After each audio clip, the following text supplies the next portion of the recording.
Hi mga kumarites! So for today's video ay magluluto po tayo ng pork stir fry para po sa aming lunch. Meron na po ako ditong minarinate na pork kaya igigisa lang po natin to hanggang sa maging brown.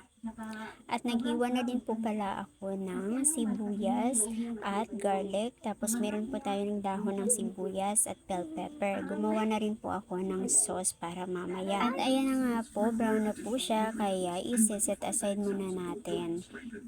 Hinugasan ko din po ulit yung kawali at saka ko binalik para painitin. Ayan na po yung ating ginisa kanina na karning baboy. At dahil mainit na pang ating kawali, nilagyan ko na agad ng oil at ginisa ko ng ating onion at garlic. Sinama ko na rin ang dahon ng sibuyas at ang ating bell pepper. Imikos-mikos lang po natin yan saglit at ayun na po ang ating karne. Ilagay na din po natin at imikos-mikos. O diba, ang gandang niyang tingnan. At ito na po pala ang ating sauce na ginawa. Ang gamit ko lang po dito ay oyster sauce, soy sauce, sugar, ground pepper, cornstarch at water.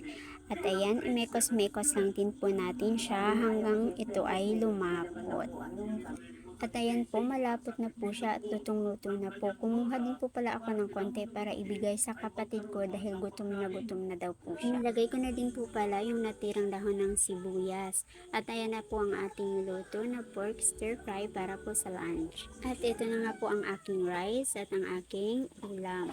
Ayan, kain na po tayo mga kumarites. Masaya po ako dahil nakuha ko talaga yung tamang timpla na gusto ko sa ulam natin for today. Nagustuhan din po pala ito ng anak ko dahil malambot na malambot po yung karne at saka nanuot po talaga yung lasa nito. Yung anak ko habang kumakain kami ng lunch, namamarites din siya sa papalo niya. Try niyo din po palang magluto nito mga kumarites dahil madali lang naman po siya.